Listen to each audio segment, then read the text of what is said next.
If you're a heating and air conditioning technician, or even a salesperson, and you're looking for a new job, what's some of your criteria that you could look at, and why does it matter?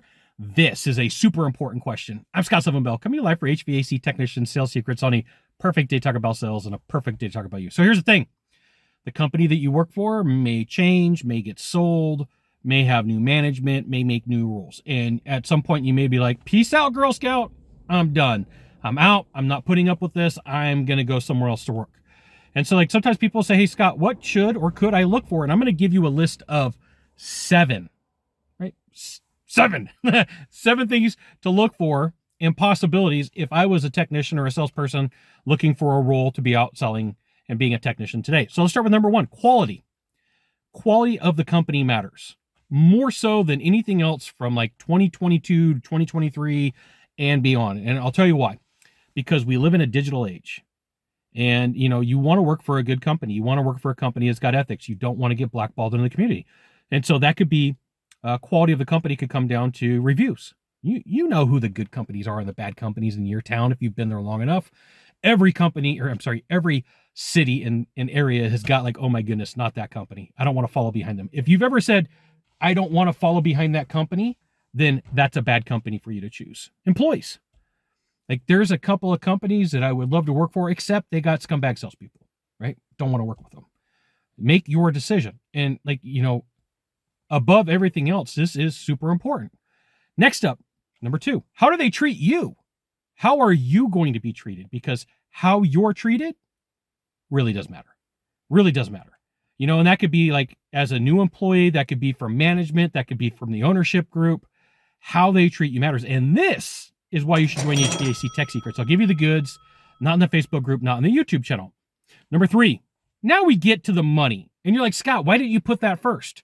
If you work for a good company and they got good management and they're a quality company, money will follow, right? What's the pay plan? How's it structured, right? And if you're going to interview and you're good at what you do, you can ask to have part of the pay plan modified. I would look for like a quarterly bonus. Like a lot of times guys will say, well, I want a yearly bonus. That's fine. But here's what happens. Let's say the company gets sold. That plan wasn't your plan. They're going to walk in and be like, I don't know what you're talking about. That agreement wasn't made with me. That's not my agreement, so we're not going to follow it. Quarterly gives you something to push towards every 90 days. 365 days is a far way to go. So I'd say, hey, look, give me quarterly bonuses, and when I hit all 4 of those, give me a payout at the end of the year. That way you're not waiting 365 days for you to get paid. Number 4, training. Do they train? Do they pay for training? And if they have an in-house trainer, there's nothing wrong with that. They'll probably help you to be very good. If they send you to like some of the people who are out there that could work to your benefit, could be very beneficial for you. Number 5, what's the next evolution? Where's the business going? Where's the direction that it's heading? You know, you could ask them about their business philosophies. What's their business plan? Where are they going to go?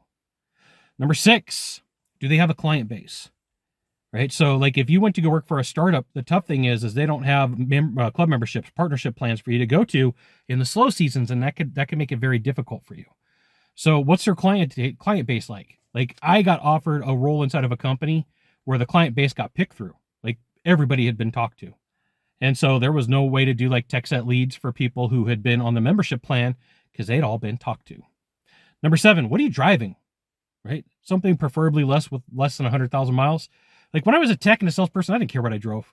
Like I at the end of the day, it was faster than walking and I didn't pay for the gas. I didn't care. Right? What am I driving? Like, are you taking care of the maintenance? Does it have less than 100,000 miles? We're good to go. And then last of all, I'm going to give you a bonus. Number 8, what does your gut tell you? Like there's going to be times where like, if you're being guilt tripped into a job, like you have to do this and you got to do this, like there's probably a problem. And I will tell you that on your way out, you're going to get guilt tripped. Let's say you've worked for a company for 5, 6, 7 years, and the owners are like, well, you know, we've trained you and we've done everything. Like, fantastic. I've also delivered the goods. I've already brought to you everything that I can give you. And we're just at an impasse here.